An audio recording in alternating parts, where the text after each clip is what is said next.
I think we're in the midst of enormous change, and I think that there will be great change. And I think how that plays out is in a lot of ways up to us. What we don't seem to get is that everything we see and experience individually and collectively, we're already in resonance with. So our consciousness is contributing to it. So, how I say that terrible thing, I'm claiming my relationship to that darkness. And the guides say, who you put in darkness, what you put in darkness calls you to that darkness.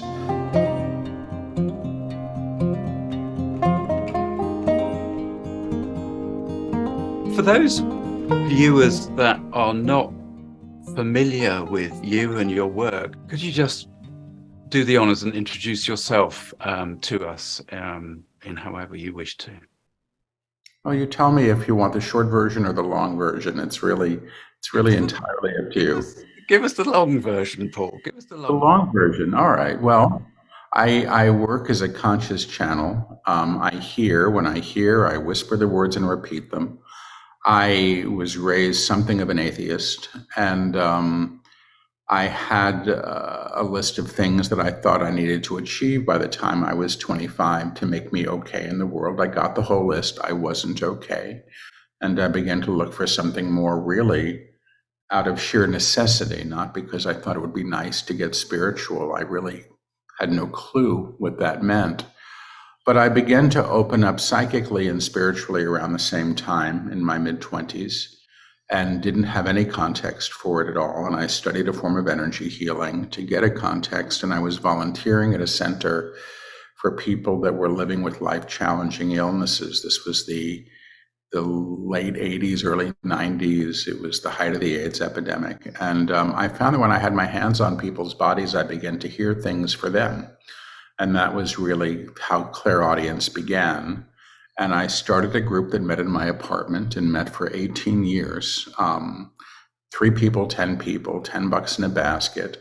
I was a college teacher during this time. I wasn't looking to be known for my work as a channel, but that's where I began and to develop and be developed, I think, in retrospect, by the guides I work with. And in 2009, they announced that they had a book to write, and if I would take 2 weeks, they would do it. And that is now the beginning of a series of books. Is now the 11th is coming out in a few months. And all of the books are the unedited transcripts of the guides' teachings. And the guides say that their work is an energetic transmission that works directly on and with the reader, and that they're sponsoring the students of their work. And now this is what I do, and it's how I show up in the world. That's the story. I watched a very lovely interview with, I guess you know him pretty well by now, Michael Sandler, the one that you did a couple of months ago. That was a lovely interview. Really, really super amount of information that came across. It's so lovely that you are clearly you're changing, aren't you, mate? I mean, your energy is shifting so much. You used to say quite a lot that you were not a very good student of the guides' teachings. Mm-hmm. But, I mean, look at you, sir. I'm a better student of the guides' teachings than I think I used to be. And I am enjoying my experience of being a lot more than I used to be. And I think some of that was really just my permission to not invest quite so much in things having to be difficult, but the teachings are working with me. There's no question. Yeah, absolutely. The interesting thing is that you don't, you have always just called them the guides. This has always just been an unnamed. Well, I mean, they've given a name, and they say, if you wish to call us something, you may call us Melchizedek, or they'll sometimes say the true self, which is also Christ consciousness. They say that we are who you become when you truly know who you are. The reason they're called the guides is that my ex from many years ago When my ex found out that I could do this, he used to say, ask the guides this, ask the guides that. That's how they got the name, and they didn't object. And I personally find that in spiritual communities, there can be a lot of egoic attachment to names. And, I used to tell this story, I'll tell it again, but when I was first opening up, you'd hear things like, because I lived in New York City in those days, and you'd hear things like, well, there's a channeling in Brooklyn with Gabriel, but the real hot one is Michael on the Upper West Side. And it was like, this is ridiculous, and it was a kind of spiritual materialism that I wasn't that interested in investing in. And they're pretty good with it. I don't think they care what they're called. Occasionally they'll announce a name. But I think the name is really for our benefit, more than theirs. Yeah, I think so. I mean, I think the labeling tends to go along with our idea of the separation of this reality, the reality that we experience at the moment being very, very separate, and therefore we have to give labels to things in order to identify with them. Yeah, terrific. I mean, I know very little about I can't even say his name. Let's not bother. Melchizedek. That's the one. So I did a little bit of Googling around that. Yet again, we see the story of a being coming to Earth to help the humankind re-establish its connection to the divine. Yeah. And fundamentally, that's what the message is through the books, isn't it? There are sort of like three basic tenets that go throughout all the volumes. Resurrection. Mm-hmm. I'm about halfway through, and part of the reason I know I'm about halfway through is because there's a sentence of the guides say we're now halfway through, and I thought, wow, that's brilliant. I thought that's brilliant. How do they know how long their structure is going to be? I mean, I think they know what we can manage. I think at this point, when I say, please let the book be 300 pages, so that it's done. The second book they dictated was 500 pages long, and I was transcribing in those days, and I went, oh my God, never again. It was brutal. It was 2 books in one, really. Right. But no, they're funny, and they do keep an eye, because I don't know until the lectures are transcribed what the actual page count is. So halfway through the book, I think very little of it probably had been transcribed, because I was on the road channeling almost every day, and we were sending the recordings off to the transcription service, and then we would get them, and then I usually don't even read the thing until I'm doing the audiobook recording, which is after the whole thing is done. I'll do a cursory proofread and answer questions from the proofreader. But it's just my brain is already coming out in my ears by the time the book is done. I can't see it anymore. No, I bet. I mean, how do you physically feel? Do you get tired when you're doing that channeling? You do. It's very physical. It's a very physical experience for me. Occasionally, I'll see video, and I don't watch other channels, so anything that I'm seeing is just appearing in my feed on social media, and I'll see it for a minute and then just let it go. But when I see people sort of, la-di-da-di-da, I am so-and-so, I'm going, wow, how do they do that? Because for me, it's kind of like rocking and rolling. There's so much energy coming. I'm trying to keep up with the dictation, which, when they want to keep me well out of the way, sometimes comes a mile a minute, because the faster it comes, the less intrusive I am with questioning the material. And that's how it happens. So I saw a video once of Jane Roberts channeling Seth from the 70s. And when I saw that, I went, yeah, that's what it's like. I mean, she's like going, whoa, and it's like, it's a physical thing. For me, and maybe not for everybody else, I really can't compare my experience to others, because I don't know what they experience.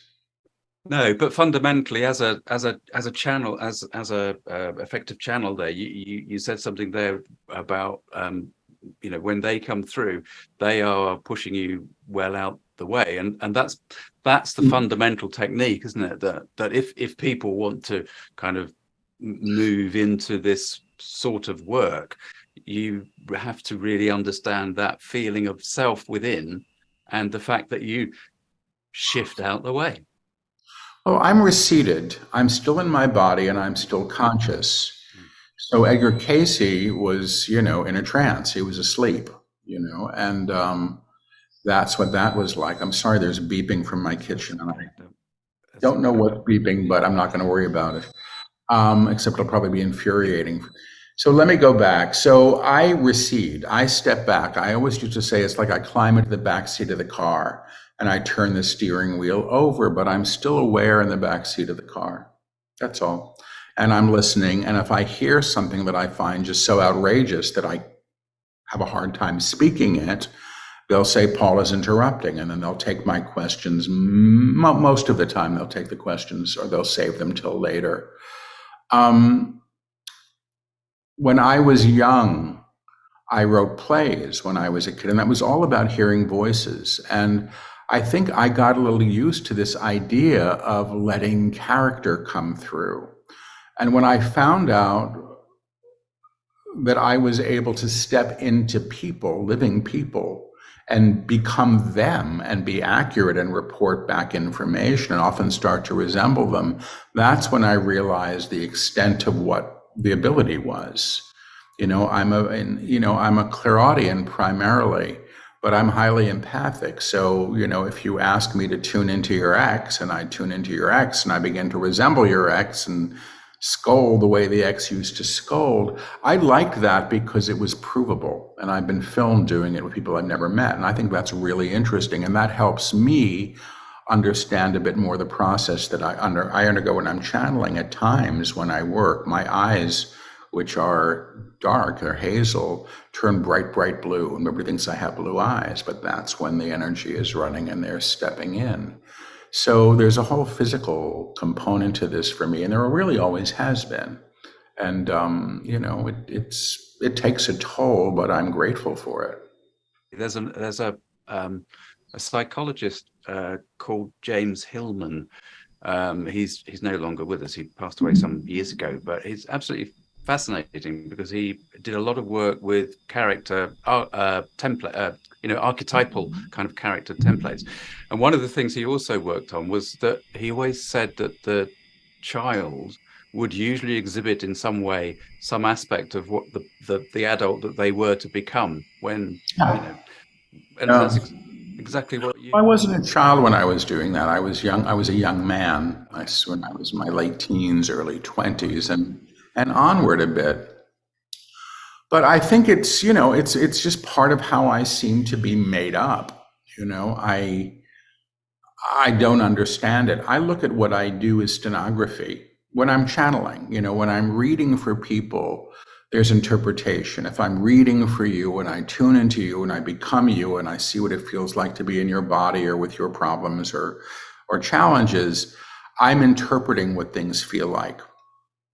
When I'm channeling, I am literally taking dictation and fast, and that's it. And so there's no interpretation required, which is why I call it channeling. I think there are people that call it channeling that are interpreting wildly. I hear of people who hire editors to fix their channeling, and I go, "Then it's not yours to fix." In any one of the guide's books, maybe 3 words or so may have been corrected, and usually because I stumbled over the pronouncement of them because I was just trying to keep up. But that's in, a 300-page manuscript. So, I suppose everybody's different. But yeah, somebody asked me when I was first beginning to work publicly, like the first time I worked publicly, I was interviewed, and somebody asked me if there was some kind of connection to my early creative work to the channeling. And I said, absolutely not, totally different. And when I think about it now, I think that when I was young, I would put one piece of music on loop, and for hours at a time sometimes, and sit there and write. I was inducing trance without knowing what a trance was, and I was stepping out of the way. I was also drunk half the time, so who knows what I was tuned into? Because it's when I stopped drinking that everything else started to become more apparent for me. Were you still drinking when you had your big spiritual Yeah. You weren't drinking. No, at the very end of that part of my life, and I hope it's still the end, it's been 36 years now, I started praying for help, Okay. not for drinking per se, but for everything that was wrong, because I knew something was wrong. And that was really the first time I had done that in that kind of a way. And 3 days later, I heard a voice, which was the first voice telling me what to do. And I listened to it and I stopped drinking that day. And it was about 3 months later or so that I had this experience of energy. You see, I had already been given enough proof for me Yeah. that maybe there was something more. Right. And I was in a place of real, absolute willingness because I had nothing else at that moment in my life to say, maybe so, maybe this can be. And I asked to be woken up, not knowing what that meant, on the night of this thing that people were calling the harmonic convergence. And I went up to my room to teach myself to meditate, and I had this experience, which may well have been me hyperventilating. I really will never know what that really was. It sounded to a lot of people like a spontaneous Kundalini awakening. I was using a Kundalini mantra. I didn't even know what Kundalini was. Somebody given me a mantra, said, say this when you meditate. I went, I'll try to do it. So who the hell knows what it was? But for me, it was physically palpable. And then I started seeing little lights around people after that. So something was happening. And I think I needed, given how I was raised, something that felt like proof, empirical proof, something that was, I could say, yes, this happened. This is what I experienced. And the nice thing about the guides' work is the work is very experiential. Most people feel the energy when they're working with it, which is what they intend. Yeah, I mean, it's repeated in Resurrection, and you can still feel it. This is a very different feeling of a book to the other one that I read, which was The Kingdom. It not only feels different, and you can feel, as you say in here, when you're toning and the guides are saying that they're giving instruction through that. It's almost, I want to say it's almost tangible through the page. It is. I think it's brilliant. This one in particular, and this is a much easier read. What's your feeling about the way that this kind of? Well, it's the first in a series. It's the first book of a trilogy, and in all of the first books in the trilogies, they lay out their foundation and their case, and then they go way deep. And usually the second books are really continuations of the book that came before. And the third book, in some ways, is the end of that part of the teaching. So beginning with the kingdom, which was, I believe, was that the third book? That was the third. The third of a trilogy. It's an interesting place to start. But, I think the guides have figured out, after a lot of books, how to dictate a book. These books aren't written. There's no writing. They're all spoken into being. So you're reading the transcript of an oral teaching. And because I'm doing an audiobook right now, I'm going, wow, this is smart. This makes perfect sense. And I just sat there in a chair with my eyes closed and spoke this whole thing into being. But that's how it all happens, and I don't really, usually after I channel in front of an audience, everybody will hear me say, did that make sense? Yeah. And then, yes, it made sense. But that's really my experience of it, because I'm so busy, because I hear in phrases. I don't hear the whole sentence. I hear phrase, phrase, phrase. It's like I say, it's like reading 1,000 fortune cookies, one after the other, not knowing what the paragraph is going to be or anything like that. Yeah. No, I mean, it's a heck of a way to channel. I have a very long question, but I'm going to jump right to the end of this particular question that I've written down here, which is that the books really are fundamentally turning absolutely everything on its head. I mean, what I mean by that is, we have, as a species, for so long stuck to this materialist thinking. Yeah. And the fundamental driver of the books is, no, let's bring God back into this. It's all about the divine and re-see things with that perspective. So in other words, if we were talking about science, we would be talking about the non-material point of view. everything is non-material, and then it comes into form. I mean, fundamentally, that's it, isn't it? You're turning the world on its head. I'm not doing anything. I'm sitting in a chair taking dictation, and how people work with this, I think, is dependent on their willingness to receive the information and at whatever level they're capable of. What I'm finding interesting about the teachings now, because they're speaking to what you just said in the book that's coming out next, which is called the Book of Innocence. They say that everything, every memory that we have, that you or I or the collective has been born in a belief in separation. So everything you remember holds within it this lens of this filter of I'm separate from source, because we're all separate from source, and this is what happened and this is who we are. And so one of the things that they're working with very directly now is the idea of the reclamation of memory in source. And source is, that's they say God is all things. You don't get to really exclude anything from it. Everything is in vibration at varying levels of tone. And they say the one note sung, which they call the word or the energy of the creator in action, is all things seen and unseen.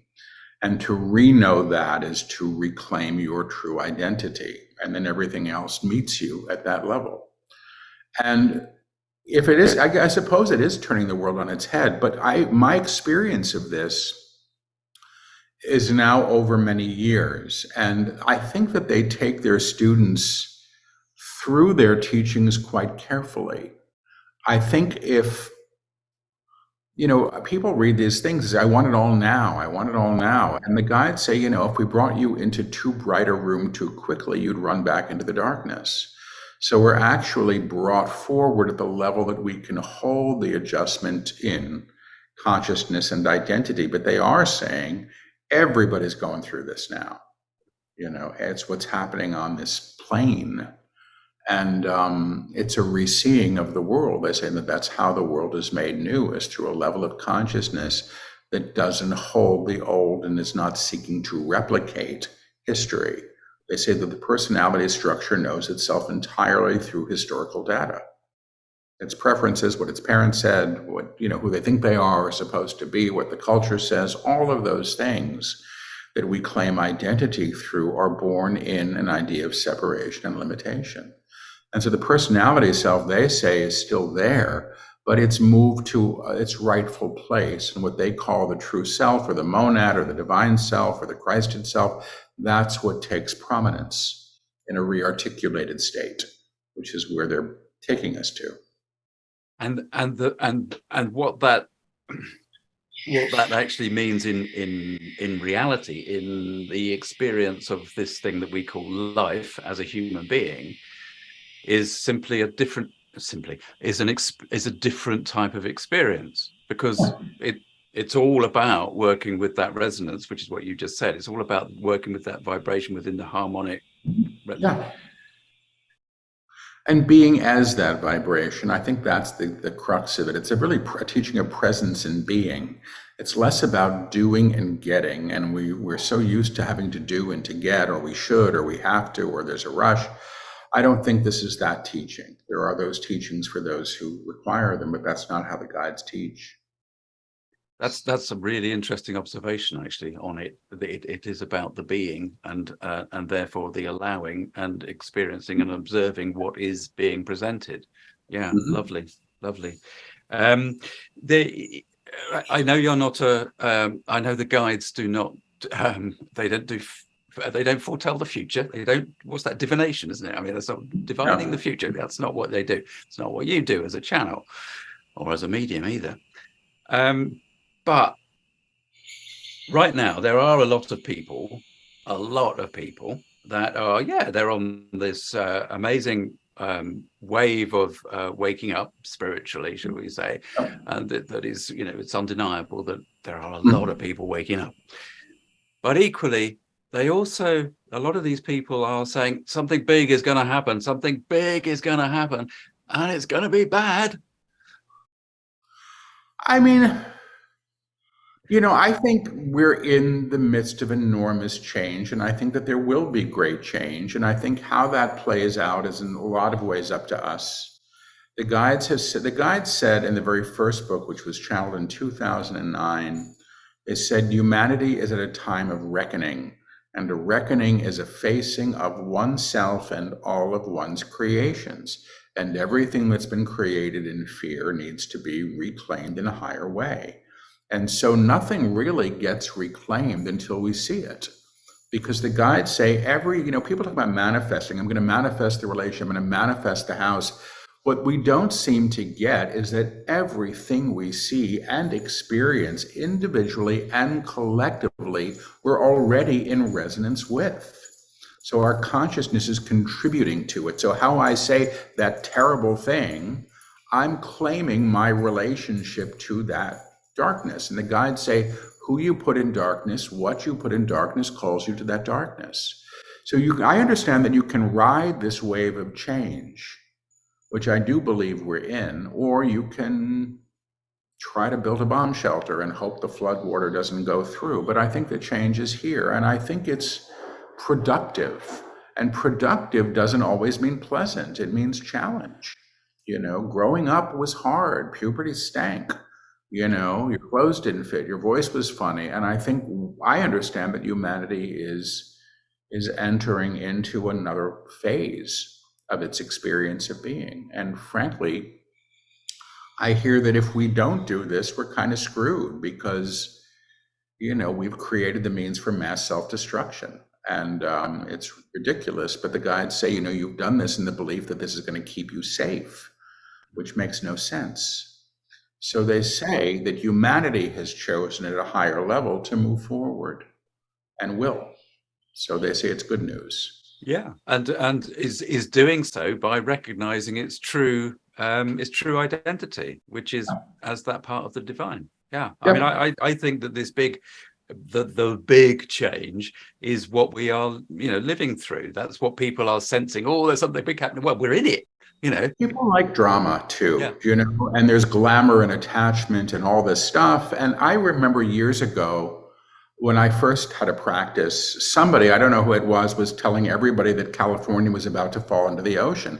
I had all these millionaires calling me up and saying, my God, my house in Malibu, should I sell? I said, I don't get that. I don't get that that's going to happen. Right. I'm sorry. I didn't mean to you disagree with the information somebody else was getting, but I do know that it's easy to fall prey to fear. And the action of fear, my guides say, is to claim more fear. And every choice we make in fear, they say, will get us more of the same. Prudence is not fear. If you live in a place where there are hurricanes, get some storm windows. It's smart, But that doesn't mean, run and move to the desert where there's no hurricanes. You got something else in the desert. Stuff is going to happen. Yeah, and I mean the one thing that we talk about this reality being based on duality. There's hot, cold, there's love, fear, and all this sort of stuff. These opposites.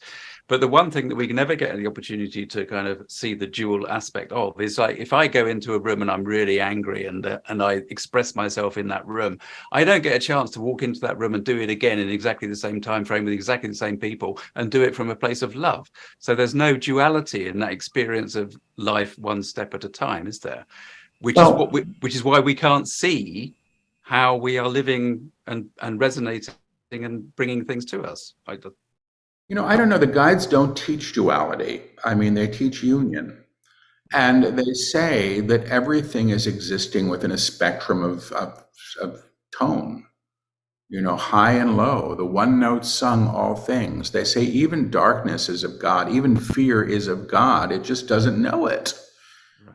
And so the act of reclamation of fear is there. So when they don't talk about good and evil, they'll talk about evil as the intent to do harm, and they'll say it that way. But they also say that the job is to witness the inherent divine that has been denied. That is how the world has changed, not through reinforcing the paradigm of separation, which is our creation. That's our thing. God can't be there, so I'm going to hoard all my food because there will never be enough if I don't. Or we will build this wall, or we're going to be, well, it's all that kind of thinking. So, I mean, I understand what they say. I agree to it. It's not necessarily popular, and I understand that too, but this is just how they teach. And I go, okay, so I understand the idea of scale. They say that our reality right now is, it's an octave of tone. And everything that we see and experience is expressed in this octave. They call that the common field. They teach from what they call the upper room, which they say is the next octave above. And they talk about what their work is as transposing the music or the tone or the vibration that we are to be sung or played in the higher octave. And that's the octave that expresses beyond fear and beyond separation, and that's the promise of the teaching. There is, of course, in everything they say, this overwhelming feeling of compassion / understanding of the human condition. Yeah. And you said earlier on, obviously, that if everything that we if we are fearful, then we will bring more fear to us.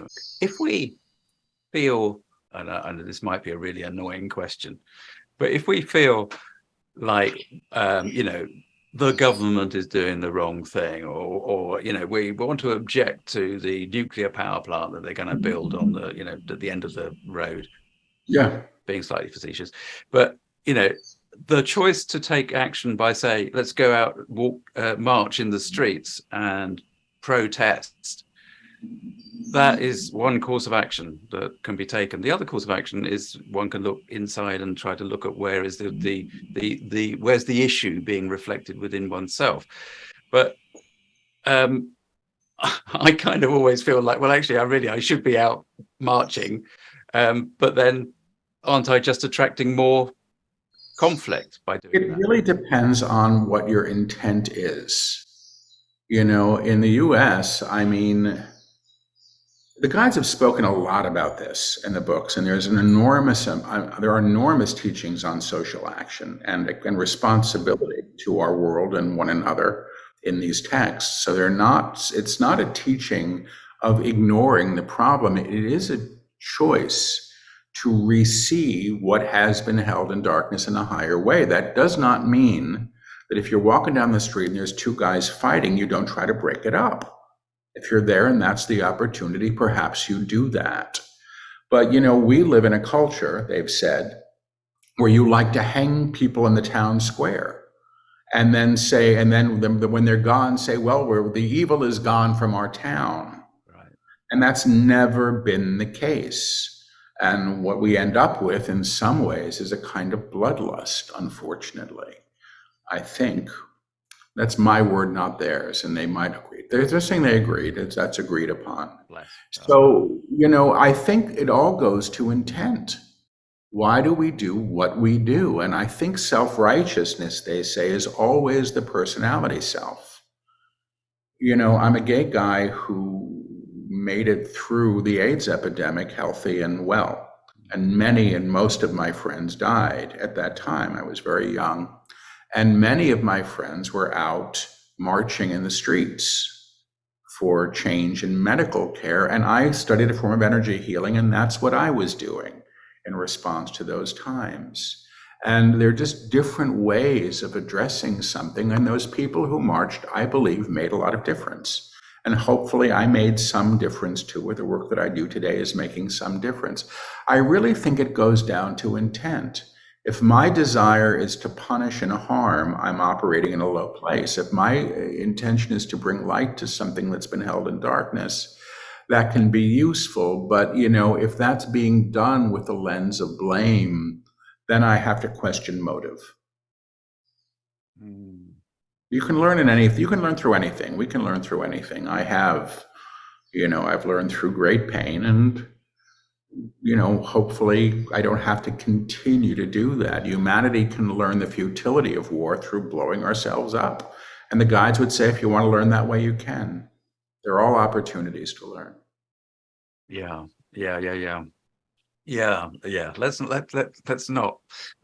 not end our conversation on that note of if you want to blow yourselves up, you can. That's what I took from it. You actually were being positive, but I took the negative, which is interesting. Paul, it's been an absolute pleasure, but I will let you go in a short moment. Huh? You're leaving, traveling, doing workshops and all sorts. Tell us a little bit about that. What is that? How is that developing? Is that all about the current book that is being? No, I show up. There's a title for the workshop that I agree to, and that's the end of it. I show up. I don't know what they're going to talk about. I assume that they'll attune everybody who's there because they always do. But how they're going to teach and what they're going to teach is entirely up to them and unknown. You know, they've done the last 6 books or so in front of live audiences. And I often don't know when they're going to start until they say, and this is the introduction to the book at the end of a lecture. And I go, oh, brother, here we go again.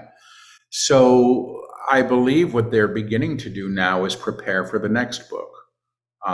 That's usually the case. Once one book is out, they start seeding me with some of the understanding that they'll develop when they go farther, and that's actually not always true, because sometimes I have no idea what the next book is going to be until the day they begin it, and they say, this is the book of truth. And I'm going, truth? What the heck is that about? You know, and then they do a whole book on it. So I don't know. That's the answer. I don't know. I just show up and I hope my reception is good. Oh, brilliant. Okay, so the one that's due out next is the Book of Innocence. Yeah. Coming out, you think, when? September, from St. Martin's Essentials. Fantastic. And the best place that everybody can find out about your work is at paulselig.com. Uh-huh. And there's loads of stuff on there. It's a lovely, beautiful website, and you're on Instagram and all the socials.